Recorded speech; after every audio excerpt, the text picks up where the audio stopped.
Hello, this is Debbie, and this is Light Up Your Worth. I'm so excited to bring in today's guest, Adriana Kyser. And Andrea is an international wellness expert, an energy alchemist, and a speaker who has spent the past 17 years helping highly driven women stop feeling stressed and overwhelmed and start living a happier, healthier, and more fulfilling life. She's the founder of Enlightened Alchemy and Sacred Movement Studio, where she uses diverse holistic modalities like yoga, NLP, energy work, and Ayurveda to create a customized wellness experience for clients. As a brand ambassador, she has worked with Althena and Labar, where when she's not busy hosting retreats around the globe in exotic locations like Bali, Greece, and Peru, she's being featured on iHeartRadio, Amazon Prime, The Focus, Thrive Global, and Authority Magazine. She's the co-author of the bestseller book, Overcoming Adversity in Entrepreneurship. Wow, we're so lucky. Welcome. Thank you so much for having me. I'm so excited to be here with you today. Yeah, you have such a beautiful, just a beautiful, well-rounded set of, modalities and tools that you use. And I know we've connected through one of our mutual friends and one of our groups with the energy work. And I also wanted to share, I'm wearing this for people who can see it on YouTube. I am wearing this most gorgeous set of this necklace that was like handcrafted with all of the chakras, and it was blessed by some priests. And when I wear it, you can just feel the energy that comes with it. It's just so powerful. So I wanted to make sure that people could see that this is also in all of the beautiful stuff that you do. There's even more goodness there. Yeah, thank you so much. That's something I pride myself in, is really, well, anything I do, but specifically selling crystals and special, what I like to call sacred tools, like the Chakra Necklace. I really handpick everything, and I work with small business, especially the Chakra Necklace is handmade by women, and is blessed by a priest in Indonesia. So it's very powerful. And once I receive all the items, I also clean them and do energy work and activate them. So they are supercharged and powerful, clear, cleansed, ready to work for the person that, buys them. So thank you for saying that and for noticing. Yeah. I love it. It's just so, like you can just feel it. It like vibrates on. So I'm sure hopefully when people are watching this, whether, they're watching it on YouTube or they listen to it on the podcast, that they'll be able to see how beautiful it really, really is. So, but I am so excited for you to be here. I know we were talking before we started to hit record about your journey, and it's been a really windy road, like for most of us, and you've learned so much wisdom through your process. And I'm really interested to hear, you're helping high driven women who are, to help not feel stressed, and overwhelmed. Wow. You're super busy right now, because there's a lot of overwhelmed and stressed women and with what's been happening over the last 2 years. And so I would love to hear more about, that and your journey and how you came to being able to really want to help, the overwhelmness. Yeah. So I grew up in Caracas, Venezuela, and part of the Latin American culture is like, you have to work hard. You have to work hard all the time, not to even survive, but to make ends meet, right? So I grew up in a great family, but my examples were of women always working hard. My mom, my grandmother, my father, and family members. And I remember at an early age, I was probably around 5 years old, and I said, I'm going to be a lawyer. I want to make a difference in people's life. I want to make their wrongs right. I always wanted to pull for the underdog, probably because I saw myself as an underdog. I was bullied and beat up as a child by one of my family members. And as a child, when you're being physically abused, you think you are the problem, you are broken, you are the one with the issues, especially when you're threatened not to say anything. So for a few years, nobody knew, except one day my grandma walked in and she saw my aunt beating me up. And that's when the entire family found out. And the reason that happened as well is because I finally fought back. That particular day, I had enough. I had to be like, I fought back, and that's when my grandma heard the commotion, etc. From that moment on, I realized that a couple of things. Well, first of all, let me back up for a minute. So I grew up with this sense of my coping mechanism was like, I have to try harder. I have to work harder. I held myself to unrealistic standards because somehow within my subconscious mind, I thought I was unworthy, right? I was not good enough. And that's something that all of us in one way or another, doesn't matter how much success we have achieved in our life, because even though years later, after me traveling the world, leading retreats and trainings and workshops and speaking multiple languages, having a successful business, having a great family, I still felt that little thing that I heard, that little voice, you're not good enough. That little voice that we all are familiar with, that's constantly judging, comparing us to others, holding us back even when we're succeeding. It's always like, are you sure you can do that? So we all have experienced some of that in our lives. So for some people, it's all about, finding or bearing their feelings through food, or waking up at nighttime, worrying and stressing about things that they can no longer control. And as I mentioned previously, for me, it was work harder, try harder, hold yourself to unrealistic standards. All of that led to chronic back pain for many, many years. And I didn't realize what the root cause was, because I tried all the holistic treatments. I tried acupuncture and chiropractic care and all the natural supplements. And that's why I started practicing yoga. And then that led to teaching yoga. But it wasn't until my son was around 7 years old, maybe 8 years old, and I'm playing with him, and something triggered the memories of me being abused as a child. You see, I didn't even remember. I had buried that so deeply that I completely blocked it out. And in that moment, when I'm playing with my son and those memories came up, my entire back locked up. That's the first time I finally had the answer of like, oh my gosh, this is related to being abused as a child. This is related to many struggles I had growing up. And when I first moved to the US, having, looking the way I look, having an accent and being told or being called stupid, ignorant immigrant, or I can understand you because I have an accent, it really helped me back. I was so self-conscious. I was shy. I didn't speak for months. I would ask my husband to speak for me. I completely changed my personality. And one day I realized that the pain I was going through of me not being who I was meant to be, it was far greater than the pain I could ever experience by being judged by somebody else, by not meeting somebody else's expectations. And when I was like, you know what, at least I went to law school. I speak multiple languages. I'm not stupid. I'm not, it's okay to be different. I finally love my accent. And I still think that my mispronunciations is actually part of my charm. That's what a lot of my clients and students say. So it took me a little while to really embrace what made me different.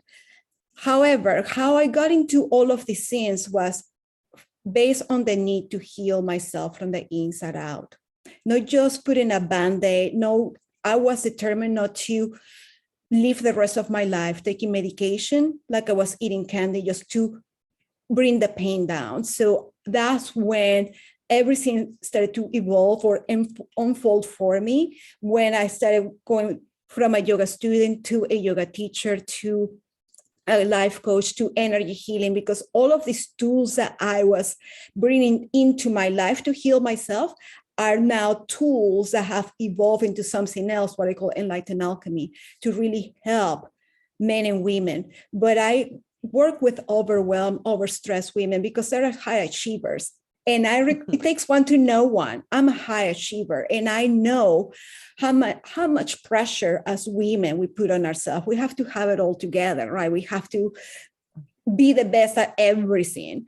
And we oftentimes are the last ones to take care of ourselves. We take care of everything else. And maybe one day we think about ourselves.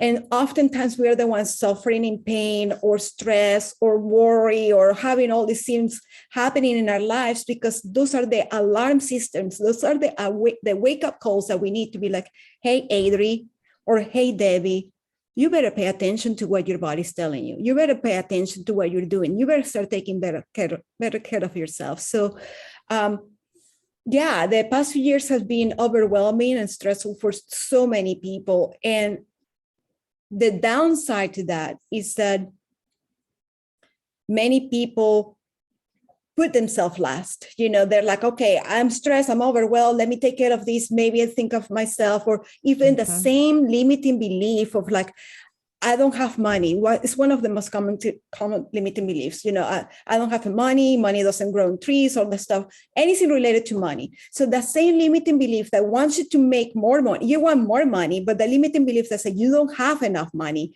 prevents you from doing the things or taking the steps that you need to help you find the abundance and wealth that you need. So in one hand, the pandemic showed us that what's important in life. In one hand, really help us clear out stuff that no longer serve us.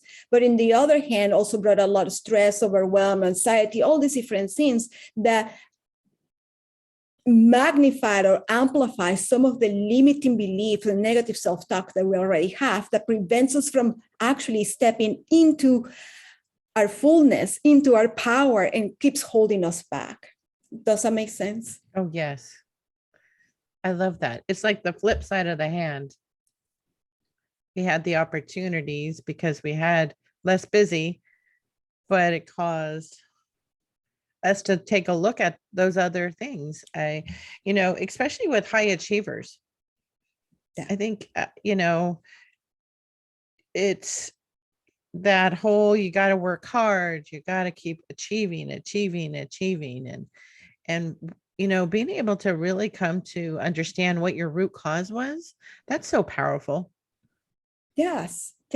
And the thing is, as a high achiever, based on my 17 years of experience of working with clients, and even in my own personal life, again, this is not a rule, this is not one size fits all. But what I have noticed is that for high achievers, we achieve because we want to prove something. We want to prove our worth, because somehow deep within, we keep ourselves busy from really facing the things that are causing us pain, the things that are, taking us out of balance. I can say for myself that I had to achieve more, take more classes, take more trainings, do more, started traveling all over the US. Then I needed more. I needed to travel abroad to continue to grow my business. But why was that? Yes, it was great. The opportunities have come, and it was fantastic. It was a blessing. But deep within, it was always more to show to myself, not to anybody else, but to myself, to prove myself that I was worthy. Because what happened when I was a little girl, I was told you're not good enough. When I moved to the US, I was told you're not good enough because you're an immigrant, because you have an accent, because you don't speak our language very well, not knowing that my background. So it really, do I want the 10 years of back pain back? No, but I'm grateful because of that pain. It was what I needed. It was the push that I needed to help me step fully into my power and begin to really hone in what my gifts are. And this is one thing that I want to say to anybody listening, is that no matter who you are or where you come from, all of us have a purpose in life. All of us have a skill set. All of us have a mission that nobody else has. Doesn't matter, there can be a million doctors, a million lawyers, a million teachers, a million of whatever you want to think is there, you name it. But your people are looking for you because of what you have to offer. And what you have to offer is based upon your own experiences. It's based upon your own skill sets that nobody else has. Your own way of teaching or expressing or helping, your way of speaking, your way of thinking. So all of us are very valuable. So when we are these high achievers, which is great in many ways, we have to also ask ourselves, take a few minutes, which is so hard for high achievers. It's like pause, rest, and ask yourself, okay, why am I doing this? Is this in alignment with my purpose? Is this to keep me busy? If this is to keep me busy, why I'm trying not to pay attention to? If it's just to have another check mark on my list, why am I doing that for? Who am I doing that for? You know, if it's making you happy and it's lighting up your world and you're busy and it's fantastic, great. Because when you do what you love, you never have to work one day in your life. So when we are high achievers, especially high achievers, we really have to have some type of mentor or a coach or a friend, or to really be so mindful of the self-care routines that we have for ourselves so we don't get burnt out. So we set the boundaries that we need to set for us to be the best version of ourselves, so we can continue to be the light that's guiding others people in their own path. So we can be the source of inspiration for others to be like, hey, if Adri was able to heal from chronic pain for 10 years and he was able to go from here to there, then I also have a chance. So that's what I want. That's my inspiration. That's what I do. I want to really help people awaken and understand how beautiful, brilliant, and powerful they are, just as they are, and to figure out what it is that is preventing them from owning that, to heal that part of themselves so they can be whole and full and happy and fulfilled in all areas of their lives. That is beautiful. We should, right? Like, and what you said about the high achievers and doing it, you were doing it for yourself, just to show somebody who, didn't matter, that you were worthy. But really it's how it keeps coming back to ourselves. It's almost like, I'll show you, I'm going to go off and I'm going to do this and this and this. And I've noticed that tendency with myself and in corporate America, as you were sharing it, right? Like, oh no, it has to be this. And then as I shifted, how will anybody know what I've achieved? They don't know what I've done, all the stuff I've learned or shared. And so that's just a really powerful message that you're sending, to be able to pause and say, why am I doing this? Oh, yeah. And recognizing that you don't have to, it's okay if people don't know. The main thing, because I have done particularly so much for myself in my life, like I have achieved so much. And one thing, I never stopped to look back to see how much I have achieved. I meet one goal and I continue to work to the next one, never celebrating my own success, never celebrating how much I have overcome, highs and lows, especially those obstacles in life. People are afraid of change because as human beings, we're creatures of habits, right? We're afraid of change, but change can be so powerful. Change can really be a blessing in disguise. Obstacles can be a blessing in disguise.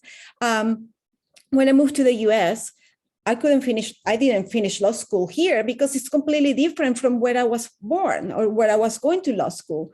And in one hand, I was like very disappointed that I didn't finish. But the other hand, I was like, but it led me to this other path.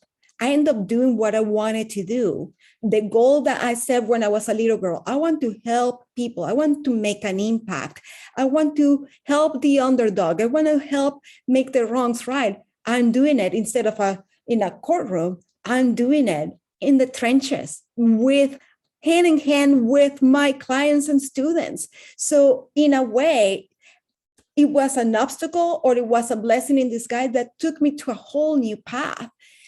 Just to give you another idea, when my transition between being a yoga student and teaching yoga, I never imagined myself teaching yoga. I would have, when the teacher I was taking classes from was moving and she said, why don't you do a teacher training? My first reaction was like, no, I cannot speak with my accent in public. There's no way. And I then decided to do the training for myself so I can take classes on my own in my home. During the training, the teacher training program, I remember clearly one of the senior teachers leading the training comes into a room and says to the entire group, hey, I have a job opportunity for this location, blah, blah, blah. If you're interested, come and talk to me. Debbie, it took tremendous amount of strength. It took everything I had to go and ask her for more information. Again, I'm coming from the background, you're not good enough, you don't speak the language very well, you have an accent, all this stuff, right? And what did the teacher say? Oh no, Adri, this is not for you. This is like for someone like so and so and so. I felt so bad. I felt horrible. I felt small. All my fears, all my negative self-talk came back to the surface. And I was like, well, if she only thought there was a selected few that qualified for that, why did she say it to the entire class? I almost quit, but I'm not a quitter. So then my Latina fire kicks in and says, let me show you. So what did I do? I went and found the best yoga teacher that I know of and traveled the world. I achieved so many great things because of it. So now, years later, in that moment, I'm grateful for that particular teacher because she, one way or another, made me take matters into my hands. She was the one that told me, oh, no, this is not for you. You're not qualified. And I was like, oh, okay, let me show you. Let me see. Let me not only meet the expectation, let me pass it 10 times full. So that's what the overachievers do, right? So in moments like that, when you think back of your past experiences that could have been really painful moments, it takes healing. It takes self-awareness. It takes responsibility, you taking responsibility. I could sit back and blame her. I could have quit the teacher training and said, because of her, I never became a yoga teacher. Because of her, I never did my coaching trainings. But I didn't. What I did instead was, let me take responsibility of my actions because I can only control how I show up for myself. So let me do all these things to heal these parts of me that still feel broken and unworthy and not good enough. So then I can really help or be an example for other people to do the same. So I'm saying this because I know I'm not the first person nor the last person, and I don't want to say that I have all my stuff together either. We're still work in progress. When we peel one layer of the onion, another layer shows up. So this personal work is always evolving. But the best investment I can tell people to do is invest on yourself. Invest on whatever it is that you need to do to help you heal. Not put a Band-Aid. It's not going to take a medication. It's not going to somebody to fix you. It's you showing up and finding the right support system, the right coach, the right healing methods, so whatever it is that can help you heal so you can then step fully into your power. Then you can find that enlightened alchemy, that transformation of the self, physically, mentally, emotionally, and spiritual speaking. Yes. Yes. Finding that person, because, how many people listening would have been in that situation where their greatest fears are shown right there. And they just say, I can't. Yeah. I can't. I mean, the resilience, the tenacity to say, no, well, let me go find somebody else, and then let me go and become the best version of myself through another way. I mean, that really just takes some oomph to be able to not let that happen. And I think what happens sometimes, and I'd love to hear what you think about it too, is that as we're working on something that we're interested in doing, a dream, an idea, is that we we get a little resistance and we say, well, I guess I'm not supposed to do that. Guess I'm not supposed to be a yoga teacher, instead of going, oh no, it's just really somewhere in there, that you were supposed to do that. Yes. And you know what I see? I think this is my take on that resistance that you're talking about.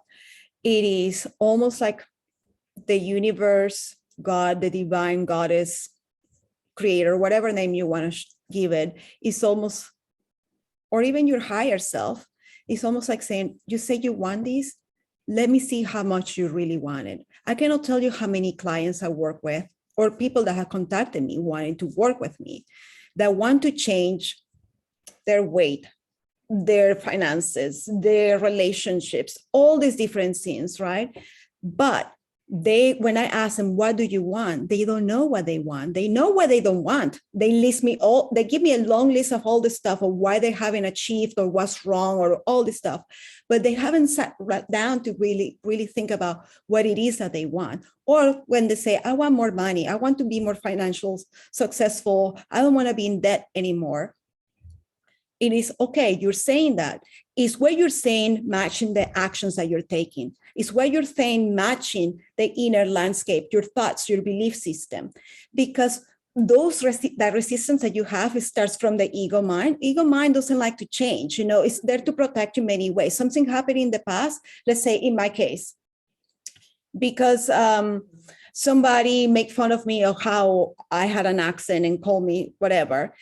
For the longest time, I didn't want to speak, right? Mm-hmm. But there came a moment, it's like, you know what? I have changed. I make myself so little trying to fit in.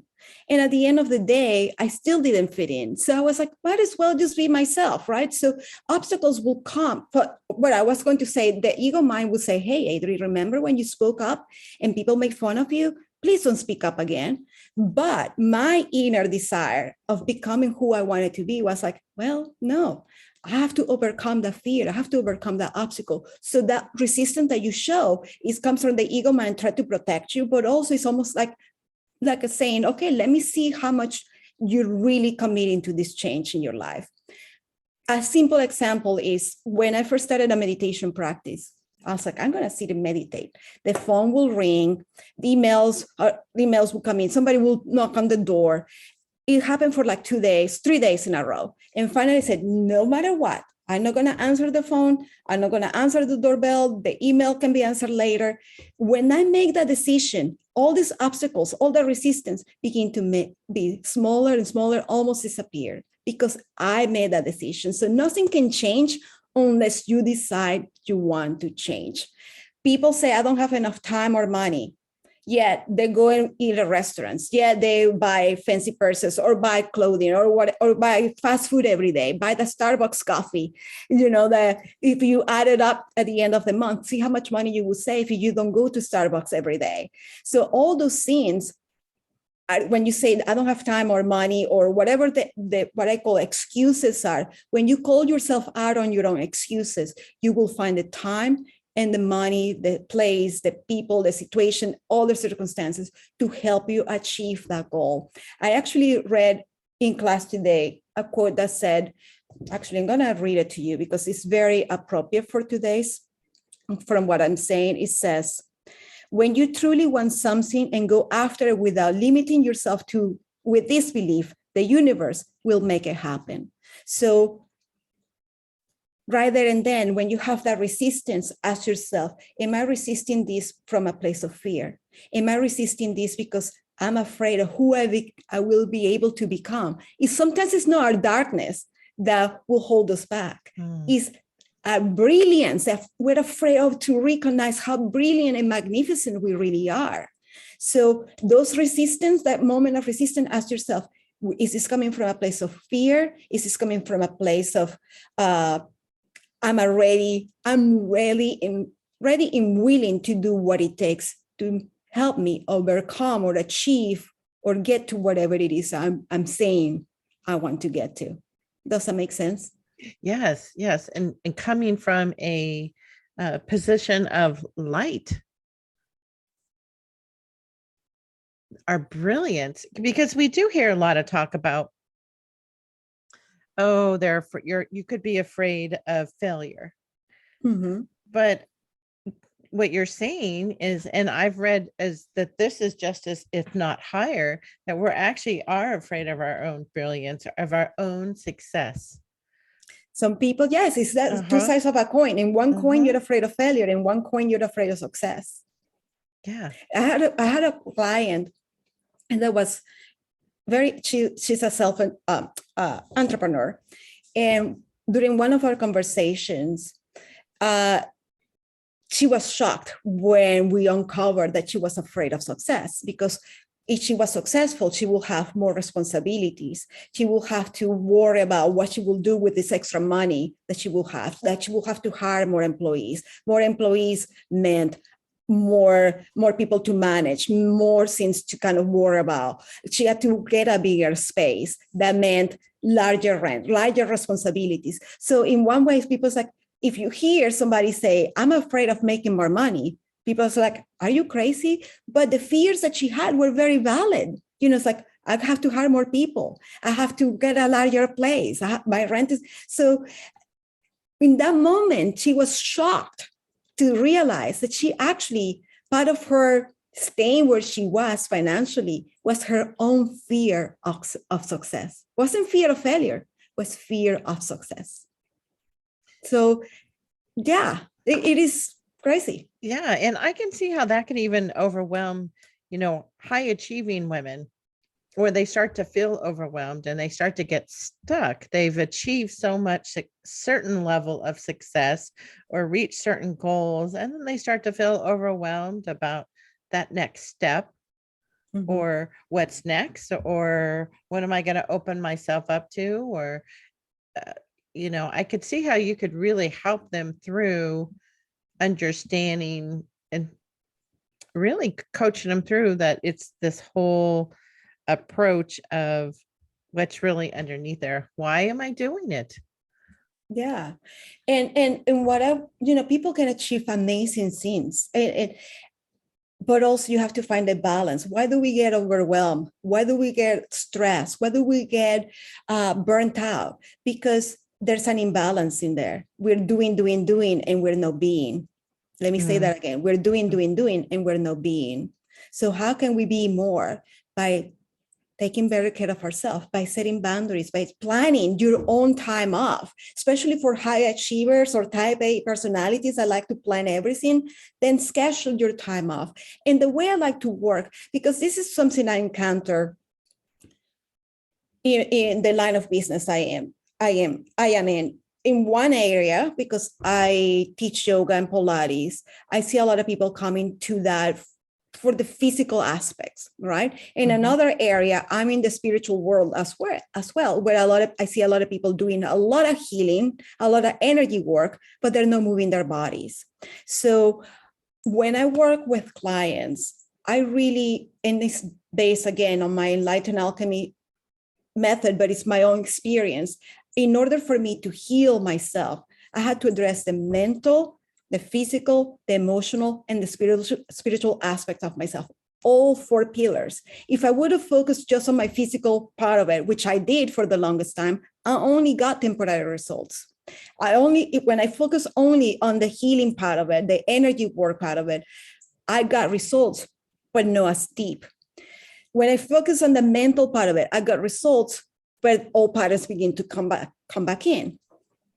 But when I started working on all 4 simultaneously, that's when long-lasting changes, long-lasting transformations happen. Why? Because our emotions are stored in our bodies. Emotions that are not released or expressed. So emotions that are repressed and suppressed, they become part of your tissue and fascia. They become almost like glue, thick and heavy.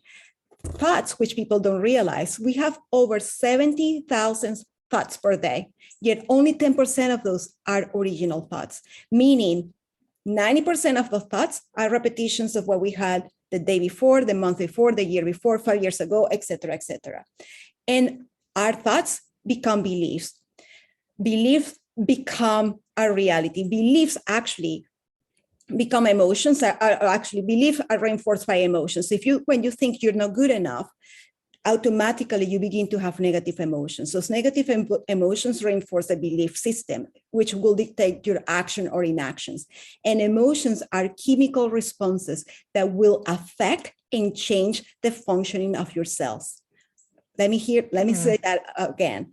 Your thoughts pretty much become beliefs, and those beliefs will affect the functioning of yourselves. Those emotions are chemical reactions that affect yourself. So now not only you're thinking negative stuff, which again, the brain is hardwired towards the negative. It takes training and takes work to train it now to think the positive. So you can choose to live your life seeing the glass half empty or half full, but you have to train yourself to see the glass half full, right? So when you have this negative limiting belief, the limiting beliefs are reinforced by your emotions. Emotions are chemical reactions that affect your behavior. So emotions, when they're stored in your tissue, fascia, etc., they lead to pain, inflammation, they lead to stress. Stress, we know, is the number one factor of disease in the body, right? Stroke, heart attacks, all these different things. So when you start working on the 4 pillars, when you start moving your body while you're doing energy work, while you're also working in the limiting belief part of it, that also goes along with your emotional intelligence. When you're working with all 4 simultaneously, then stuff that you're processing. So let's say we do some energy work right now, right? We're doing a session and doing some healing on you. And then for lack of a better word, I would say prescribe you some yoga movements yoga movements to help you now get rid of that completely, to get it out of your system. It's almost like if you only do one, you get results, but you may not get to the root cause. Or if you get to the root cause, then you wanted to get it out of your system. You don't want it to come back and go from what was bothering your neck before, now it's in your shoulder, and what is in your shoulder now is in your hip. So it's very important that mind, body, and emotions are interconnected, and what affects one affects the other too. So if your body's healthy, then you're thinking positive thoughts, you're feeling fantastic. But when you're not feeling good, when you're not thinking positive thoughts often, your body also feels terrible. So what you eat is important. How much sleep you're getting is important, because your body will tell you. Your body remembers everything. It keeps track of everything. So taking better care of your body through movement. I'm partial to yoga and Pilates because they're mindful movements. But if your thing is running, go and run. If you want to walk, walk. But by doing physical exercises, bonus, if you do mindful breathing exercises, it's almost like doing this energy work as well. So even when I teach in yoga classes, I'm doing energy work in the background. Even when I'm coaching, there's some multiple tools I'm using in the background to help you really see results faster and deeper, at a deeper level. So I'm not saying one thing is better than the other. Talk therapy works, it's great, but comes a moment in time where talking about your problems only keeps you in your problems. So that's when, by talking and doing the therapy, along with moving, along with other healing modalities, is what really brings this alchemy, this transformation, right? Yeah. When you were sharing that, I can remember, I know multiple people and who've, and I've been to therapy. I mean, I think everybody has at some point, but it's talking about something and you walk out of there, and I didn't necessarily always feel better with just that. And I can remember even having walking sessions. Now that was powerful, and I didn't really quite understand that whole connection. And this was, many, many years ago. Why I thought, well, this is unusual. Why are we walking? But it did have something to do with the chemicals being released for, and maybe he didn't even know that, right? He was a pretty traditional therapist, and not using any method that I was familiar with.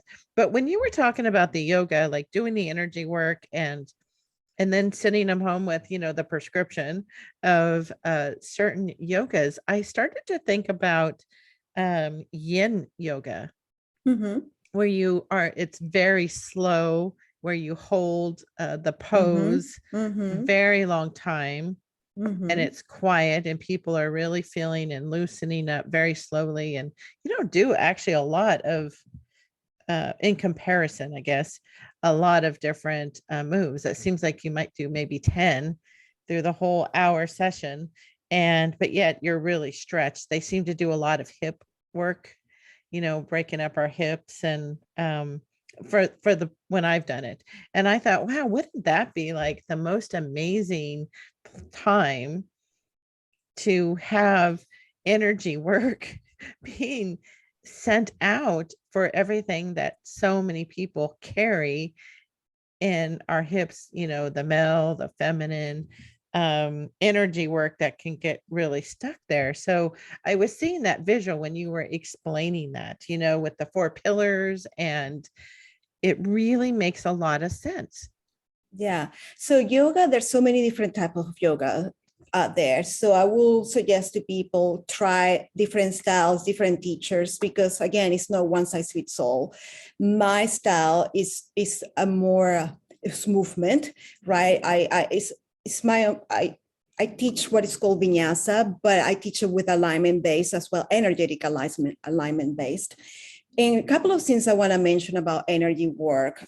When I do my classes, especially when I teach online, you have to be mindful of people wanting to receive. We all have free will, and we're sovereign beings as well. So it's not sending energy work out there randomly without people's permission. There's a way to do that stuff as well. So whether it's like you were mentioning, holding poses for a long time and giving energy work there, or whether you're moving during the classes, you're doing pose after pose after pose. It doesn't matter what the yoga style is if the teacher, the teaching it, has some type of, okay, I'm going to speak for myself. The way I do it, I set specific intentions, and I know when I have permission and when I don't. There are times where I unconsciously give an energy work, and the only reason I know is because that person comes to me and says, thank you so much. When you came and helped me in this pose, I could feel your hands vibrating. I can feel my body vibrating. So that I knew back right there, there was an exchange of energy. That person didn't ask me for it. I didn't even realize I did it, but I believe that our higher selves are ready at giving that consent. So something I want to make clear because as a energy worker, spiritual worker as well, we have to be very mindful of receiving consent from the person to give energy work, right? With that said, a lot of my students already have given the permission, and since I do, as part of my method and trainings I've done with our mutual friend as well, with Alicia, that I set certain boundaries and parameters. But it doesn't matter what type of yoga you do, you can still get energy work if that's what you're seeking, that if that's what the goal is with the person you're taking sessions or classes with.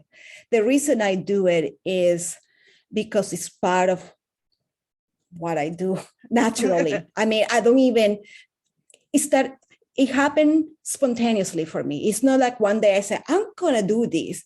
It started happening more and more frequently, spontaneously. So for me, that was like, okay, this is something that is being done. This is something I am meant to be doing because it's happening without me realizing it is happening. So what I love about and the beautiful thing about energy is that energy travels, even if you're doing it online.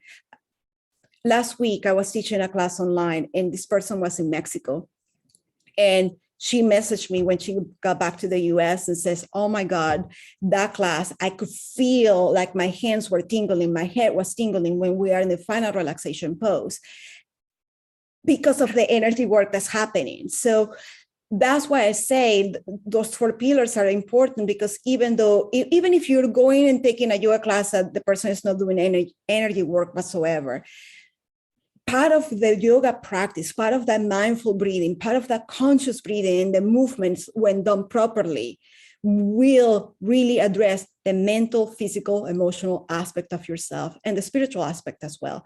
I've been in times in classes when I'm teaching a class, and at the end where people are relaxing, I see people crying and they have this emotional release. I remember particularly the first time this happened. This lady is like crying so much. And I was like, oh my gosh, what happened? So at the end of the class, she came to me and said, Adri, thank you so much. That's exactly what I needed. I cried and I don't even know what I was crying, but thank you. I feel so much better. Remember when I mentioned emotions are stored in your fascia and tissues, stuff that you haven't dealt with, and our hips.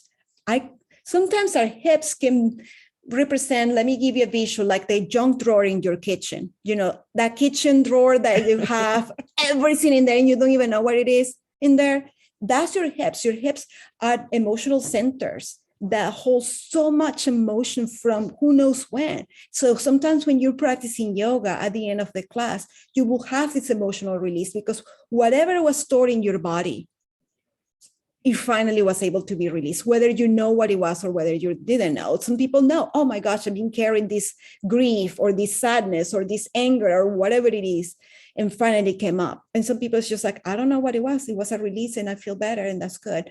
That's the magic of moving your body. A body that is in motion always will stay in motion. A body that's at rest will stay at rest. That's physics, right? So that's part of why I cannot emphasize enough why doing your work, taking care of your body, doing some type of physical work, doing your belief work, doing your emotional intelligence work, doing your spiritual work is key if you really want the transformation in your life. And you have to ask yourself, how really am I really committed to this? Because I can talk about change and I want all this stuff, but when it comes down to it, are you doing exactly what you're saying you're going to be doing? Or you're letting the resistance stop you from it? Oh, that's a powerful question for all of us to ask. And I think it changes too as you go through, and you might be committed and then you get off task. And then as you're trying to get yourself back on task, like, am I really committed now? Right? Like, I think it's a constant, reminder, for at least for myself. I've noticed if I've gone through a path and I'm trying to really change a part of my life, I've also had to ask myself, why am I doing it? And then what benefit am I getting from not changing? And I'm sure you've seen that too. There is, it's just like what the experience that you shared with your client about realizing that you were afraid of success. Yeah. And if we're mentally already programmed to not always think positive, that we can get caught back into that, and being able to pause and again go back to some of those original questions that you were sharing. Yeah.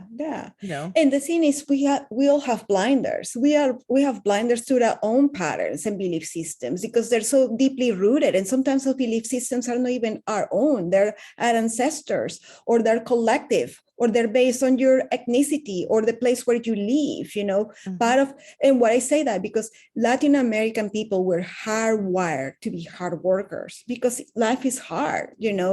People work long hours. People work extra hard to really make ends meet. So that's a belief system that being hardwired for a lot of people of my culture. I'm not saying it's exclusive to Latin American people. I'm just saying that's one of the things that we see. That applies for a lot of people as well. Doesn't matter where they're from or what color their eyes are or their skin is or anything like that. But there's beliefs that, again, can be by just by the location we live, their belief patterns that we adapt as our own. That oftentimes are not ours, right? So we have to be, that's where it's important to have an accountability partner and to recognize that you have to call yourself out for the behaviors that you're having or the lack of behavior or lack of action, but having somebody else that can help you and point out things that you're not seeing. That's why coaches have coaches, mentors have mentors, teachers have teachers, because there's always more to learn and deeper layers to heal. But at the same time, it's very important to kind of, let me give you a practical thing, because I like to give practical things that people can take away in a way. So when I mentioned our brains are hardwired towards the negative, the good news is that we can train it towards the positive. How can we do that? By something simple that anybody can do right anytime, by journaling. When I say that, people say, really? Journaling can be powerful, because when you start writing down the thoughts and unedited, just sit down and write and write and write and write. Maybe once a week, every 2 weeks, once a month, go back and read what you're writing. And you're going to see patterns. You're going to see circle things that you're repeating over and over and over. And that's how you begin to notice some of the limiting beliefs, because some people have limiting beliefs and they don't know that's a limiting belief. That's all they know. How am I going to know if I have this thing going on for me? Was this all I know? And I don't know any better. So that's what I'm saying. These are blinders that we have. So by paying attention, just like doing the journaling, you can pay attention to what limiting beliefs you have. Another thing, how to train your brain towards the positive, is write down a gratitude practice. You can keep a journal with all the things that you're grateful for and write it every day. Or you can start the day and end the day with gratitude. 5 things that you're grateful for. When you have an obstacle or something that is not going the way you want it, instead of going like, oh my God, why am I so whatever, fill in the blanks, or why this person is doing so great and I'm not. And instead of going down that rabbit hole, which I'm not saying, experience whatever experience you're having, right? If you're angry, don't be ashamed of being angry. Feel the anger, ask yourself where it's coming from, and then redirect the anger into something positive. So the idea is not to have a spiritual bypass, which is like, oh, I have something negative, let me change it immediately to something positive. Mm-hmm. Feel your experiences, but then don't stay in that negative experience. Yes. Right? You have the power to get out of it. So feel it, experience it, and figure out your way out of it. Because every experience have a lesson. Every experience is a teacher. Every pain, every little thing that you're going through can be your teacher if you let it. So practical things, journal, write and review what you're writing once a week, every 2 weeks, once a month, to find patterns of what you're concentrating on. Because again, we have 70,000 thoughts per day, but we're not aware of the thoughts. So that will bring awareness. Number 2, practice gratitude. Number 3, move your body. I promise you, when you start moving your body, you feel better. When you feel better, you think better. When you think better, you act better. So it's, again, mind, body, emotions are connected. Think of a triangle. When one is out of place, the others will start to feel the effect. So when all 3 are in harmony, that's when you feel the wholeness. Mm-hmm. Yeah, I've definitely have experienced that myself. So I'm hoping that people will think about that. We've heard a lot about journaling, but to actually use it as a tool to see your own limiting beliefs, that's really good to be able to go back, not just to read it, but to really start circling. What are you seeing yourself? What's coming through to you? That's a really powerful way for people to identify some of their own beliefs or limiting beliefs, the strong ones, and is what I'm saying matching what I'm doing? Exactly. Yes. Powerful. Poof. Just absolutely love that. And I've so enjoyed our time together. This has just been, you've given so many wonderful tips and tricks, and your how you just show up, the energy, it's just been such a pleasure for us to spend time together. And, if for those who are listening and they want to reach out, for some support, how can they reach you? Yeah. My website is Adri Kyser. That's ADRIKYSER, adrikyser.com. And I'm in social media, all social medias, Adri Kyser. So Facebook, Instagram, I don't post too much on TikTok, but even TikTok, all social media outlets are there with my same name. And anybody that wants, I have a free offer, and I will send you the link, David, so you can probably put it in the notes, is I have a workbook. It's called From Limited to Limitless. And this playbook is something I created for my clients, and they loved it so much that actually just made it for you guys free. It's a simple PDF that can help you with some questions and prompts that can help you recognize what are some of the limiting beliefs that you have, and then do what you want with it. Awareness is key. Once you have this awareness, then you begin to ask yourself, is this the actions that are going to be taken matching what the outcome I want in life? And that you can go to, again, I'll send you the link for adrikyser.com/free-gifts.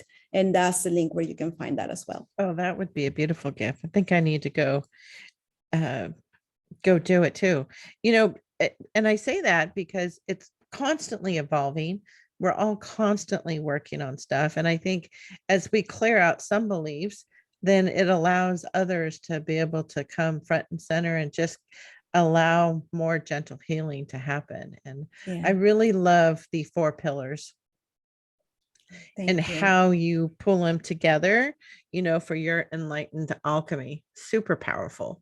So I hope somebody reaches out, because you're just a shining force of really giving some really great tips for the Light Up Your Worth community to really learn how to value themselves. So thank you so much.